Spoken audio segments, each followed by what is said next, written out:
guys heard about all of these mysterious deaths that has been going on in Austin, Texas? Specifically, the Lady Bird Lake is where bodies have just been turning up, and I haven't heard anything from law enforcement saying that it is a serial killer. There's a lot of bodies appearing and no one's really talking about it like that, which I find to be very interesting. There was also something that happened in Chicago where a body even went to Waukegan, and I'm like, whoa, are we gonna talk about this? Because seems like quite a few people are just floating and ending up in the water, and the whole term serial killer is not being displayed. But I actually have a video that I want to show you all about this whole serial killer thing, and then I have just a little bit that I want to display afterwards. But first, let's get this video played. So still investigating the cases of 3 others pulled from Lady Bird Lake this year, and KXAN's Brianna Hollis is joining us now with a map to sort of show us where all these bodies were found. Yeah, guys, good evening. So police found Clark's body over here. It's about to pop up. You see there's a lot of dots. We'll get to those in just a second. Here near the Longhorn Dam, and the other 3 found this year were all west of I-35, including 2 near Rainey Street. Now, all of these dots, 9 in total, indicate bodies police have pulled from the lake from the beginning of 2022 until now, based on what we found in our coverage. At this point, police don't suspect foul play in any of these cases and have repeatedly said they're not connected. People in the community have raised a lot of questions about what led up to these deaths, and as we await autopsy results, an expert tells us why learning the cause of death can take so long. Often you have to send out for outside analysis on tests and things like that, and so there are a lot of moving parts. When it comes to performing autopsies on bodies that have been in a body of water for, more than 24 hours, does that pose any difficulties when it comes to performing the autopsy? But if a body has been in water for some period of time, it does make essentially the entire process a little more challenging, because being in water for a long time does lots of things to the skin. Friends and family of people pulled from the lake this year continue to be very vocal with city leaders about their concerns. As seen during public comment at this week's Public Safety Committee meeting, those concerns are rooted in getting more police, lighting, and cameras near the lake. I don't think anyone is sitting out in the night with the intent to murder these people, but I want these cameras up. I want these lights up. I want more engagement with the bars.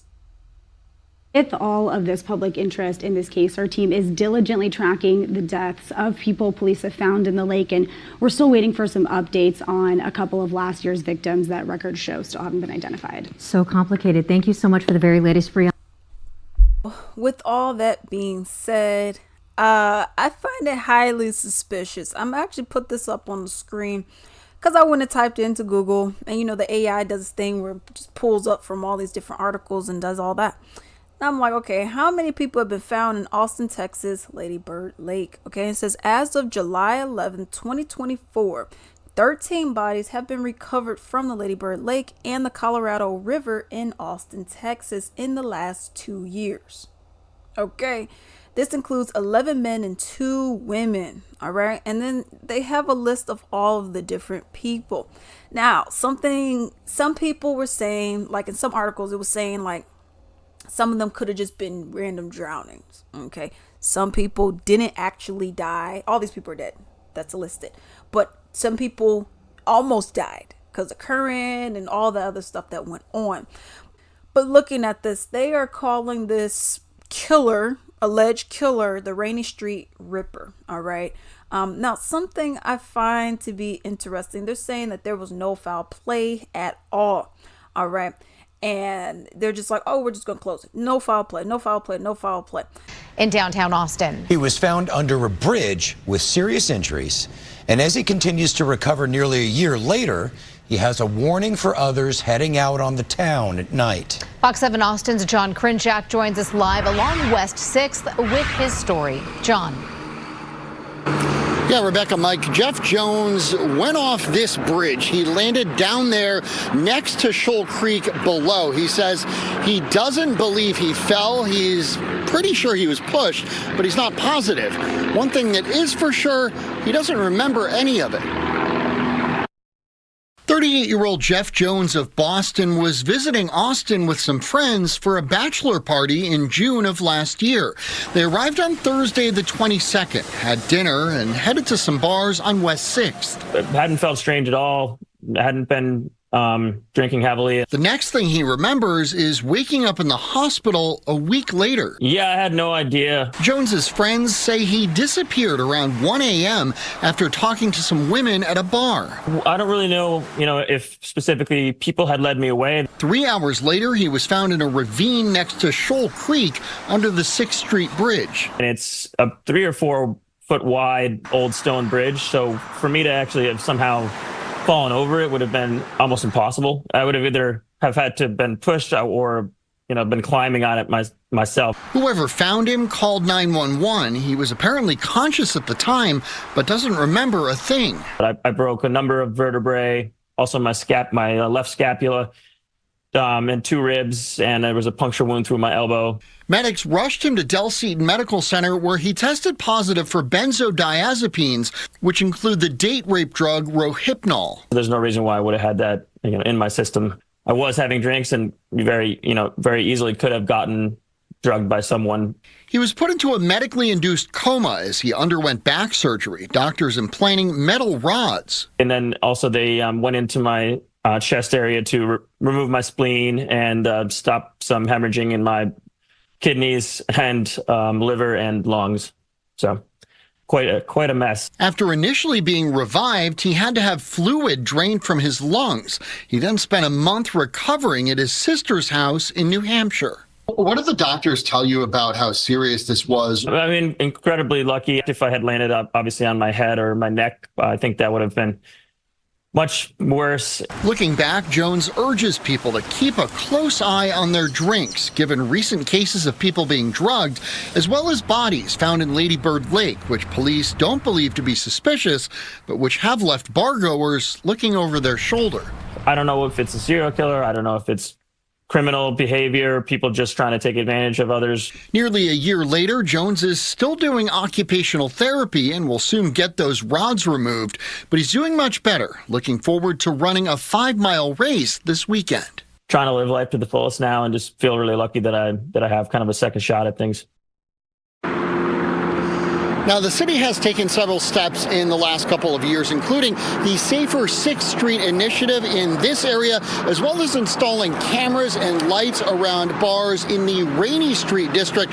City has also implemented what is called the Sip Safely initiative. The goal of that is to raise awareness about spiked drinks. Now, despite all this, Jones says he's not opposed to returning to Austin. And there was another guy in both cases. They tested their blood and found out they had BS in their system, okay? They had different drugs in their system. So you can't go and tell me that all of these people were just like, okay, let me just go and do some roofies tonight. You know what I mean? So that's what I'm wondering about, because I'm thinking there's a serial killer out here. Now, whether it's one or whether there's multiple, I don't know. All right. Now, some things I was wondering about was when this stuff happens, and the problem with it is when they're pulling out bodies, that body could have been in the water for 5 days, and that camera footage probably already overlooped itself, you know what I mean, and recorded over itself. So could you necessarily go and get that information? I don't think so, but in regards to this, I'm like, y'all need to be checking cameras. Y'all need to be looking at outside cameras inside these buildings. Make sure everyone got up-to-date cameras. And like when that one male who said it in the video, he said, put it by Lady Bird Lake. Obviously, that's where they're dropping these people off. And now don't be putting no camera this big, being like, hey, you're being recorded. Nah, put it on the sly. Put it up there. And then go and see what happens, okay? Because I can guarantee you all these people aren't just magically making their way to the water, okay? Something I actually want to mention I was recently in an orientation, and there was this lady. She was there, and she was a very sweet lady, and she was telling me about her son. And this is what I said. Maybe they hit, okay? Because she was telling me that her son went out. He's in his 20s. He went out to Austin, Texas, Rainy Street area, 6th Street, to, hang out, drink, party, have fun. He went there with his friends. She gets a call. She answers, and he's like, "Ma, I need you to pick me up because someone stole my car." And she's like, "What?" So then she calls. I'm assuming she was too far away. So then she calls her daughter. Calls her daughter and says, "Yo, apparently his car got stolen. You're closer to him. Could you pick him up?" So then she goes, and then she picks him up and whatnot. I think it was she went and dropped him off at his house because he had a wife. Okay. And there was a truck in the driveway. His truck in the driveway. So then it's like, wait, what? So then she calls, I think it was a sister called the mom, and the mom called. So we're in like a 3-way, 4-way situation. Okay. Then the brother who dropped him off picks up the phone, and he's like, "Dude, I dropped you off. What are you talking about? What do you mean your car got stolen? I dropped you off earlier so you could go and hang out with your boys." And he was like, "Man, my boys left me. They abandoned me, and I can't find." But the thing about it was, this was the full story. The son dropped the other brother off at 6th Street downtown Austin, Texas. He drove himself there. He thought his friends abandoned him. Sister comes, drops him off at the house, sees his car is there. He says, where are you getting that you even drove here? He calls his friends. His friends say, "Dude, we were looking for you. You just walked off. We thought you were going to the bathroom or whatever, and you just walked off, and you never came back. I don't know where you went. We don't know where you went." This dude was drenched. The lady was saying that her son was drenched completely in sweat. He was delirious. He's recalling a memory because he said, "I went to pump gas and my car got stolen or whatever as I'm going to downtown," but none of that even happened. So the question is, where did this memory come from? You're recalling a memory of you pumping gas from how long ago?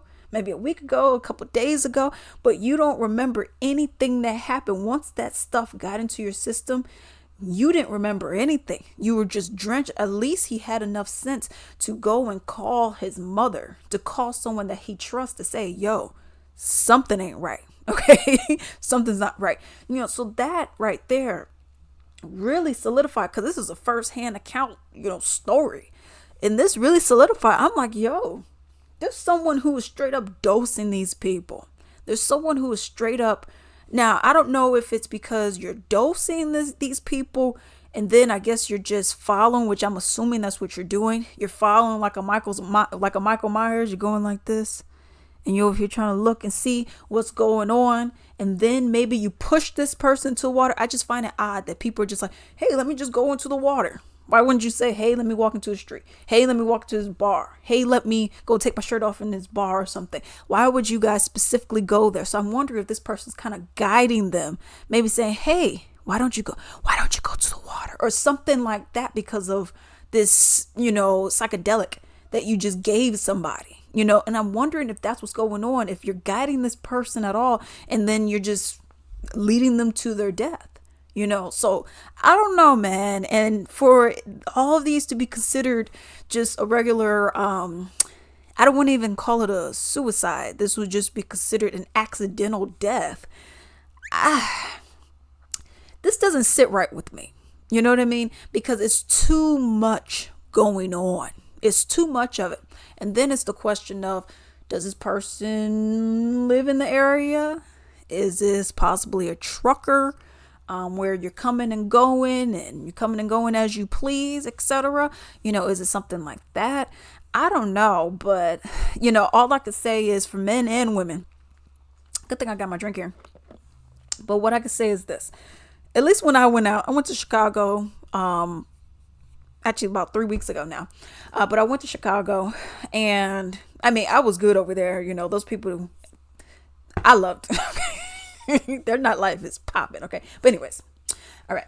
Now you have people who have their drinks and they hold it like this and they're like, yeah, girl, oh my God, that's so crazy. And all you need is someone to go and put the sauce in there. Okay. So this is just me letting y'all know, just some little tips for some people who just don't know. Okay. And that's perfectly fine. Instead of just going like this, like, yeah, girl, that's crazy. Oh my God. What?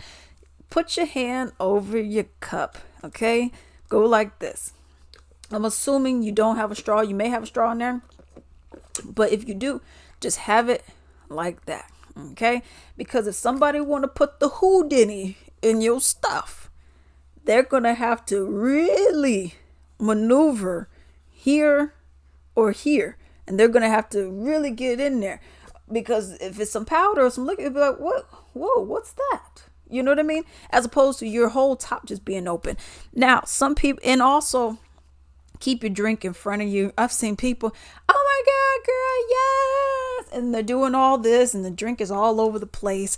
They're not making sure that the drink is being covered because you don't know these people. Okay. Just because we're in a quote unquote safe environment, you don't know these people. Okay. These people could be plotting to do something to you. All they gotta do is put the little flavor up in there and then you're done. You know, so please do one of these. I do one of these and I keep my drink right here. I'm not like, oh, this is so nice. Only time I did this and was kind of like careless in a way with it is when I went to this one bar and I just got a bottle of water. So it was this Fiji water, $10 for something. That was about right. Yeah, highway robbery. But the only time I did that was when I had a Fiji water and it had a lid on it. Okay, it had a cap. All right. So it's going to take you some time to take the little cap off before I turn my head. But it was always in front of me anyways. And I was playing around with it anyways. Okay. So there's that. Okay. So with me personally, if you see me finicking, you know, being like, oh man, that's crazy. It's so that I know you ain't going to be putting anything in it because one, it's in front of me. And if I'm going like this, you're not going to have enough time to maneuver around my hands and do all this if it's literally right in front of me. And if I'm going like this, you know what I mean? You have to be safe. And this goes for males and females. And a lot of these dudes I'm noticing are also getting got because they're praying. They're trying, oh, I need some coochie. I need some couchie. And the girls are like, oh my God, Joseph, I'll give you some. And then y'all robbing them. Y'all getting robbed. You know, so it's like, nah, just because she pretty, no, don't fall for it. Oh my God. Like one dude, I was watching this news story and this dude, he was trying to help two girls on the side of the road. Apparently their car broke down or something. And he was like, well, I was trying to be a good Samaritan. He got a wife. I was trying to be a good Samaritan. These two girls look like they came straight from the club. Okay, you had the short skirts on and midriff and all that showing and everything. I'm like, and he was like, oh, I was just trying to be a good Samaritan. They end up robbing him. Okay, one girl, I don't know how true it is. He said to the police that they had an AK something. Okay, you talking about a gun about this big. All right. That apparently, allegedly, they had. I think that was bullish. Allegedly, they had. Meanwhile, their purses are about this big. Okay. Their purse was literally like that big. How do I know? They showed it on the video. Both of the women, their purses were about this big. But you held a gun this big in your purse. Okay. No, I'm thinking they had a smaller gun. You know, people try to hype it up to make it seem like they're really more in danger. Like, oh man, but they had an automatic. No, they didn't. Okay. You were trying to get some coaching. Okay. You didn't want your wife to find out. You're like, ooh, two girls on the side of the road. Ooh, could you help me with my couch? It was really one of those scenarios. And then you got. That's what it was. And then I'm assuming they had a weapon. Okay. Otherwise he should have been able to overpower at least one of them. But I don't think it was an AK like he was saying. And I was like, something don't seem right. I went in the comment section on that video and everybody was saying the same thing. Like, nah, dude, you weren't trying to be a good Samaritan. Okay. You were trying to get some couching. Okay. But that's the thing. don't let don't let the little small head, and for some small, don't let the little small head dictate the rest of your future, because at the end of the day, y'all can mess around and find out. Okay, and we don't need that. All right, we don't need people getting taken advantage of or any of that. Just please be wary of who you see. If you're at the club, do one of these. I don't care if you are a man. I don't care if you're 350 pounds of nothing but muscle. Okay, because if they give you the and you don't know what's going on and you end up in a Lady Bird Lake, okay, so that's one of the things. Just please be very much so vigilant. Make sure if you see something, as people say something, because you got a lot of wackos out here. You got a lot of people who are just sick. Some people just want to see you get hurt just for their own satisfaction. And the fact that the police is over here saying this is not a serial killer, even though we keep seeing multiple people appear in this water, okay, these all can't be accidents. All right, so that's one thing I want to mention, especially when we have news stories of people saying that they got roofied in the same area. The only difference is these people are alive and not dead. Okay, but you're gonna say all the dead people, it was accidents, but these people, someone roofied them. Well, wouldn't you connect the two since they happened at a similar time anyways? But I don't know. Let me know what you all think. Do you think there is a serial killer out there? Or do you think that they just all happen to be accidents, or half of them are accidents? Even if half of them are accidents, wouldn't there still be a serial killer? But let me know what you think down below. Hello. I would greatly appreciate it if you can actually support my little small business called Latrice Limited. It is on latricelimited.com. So as you can see right here, I actually sell candles and a wide variety of other items as well. This is my big forehead, okay?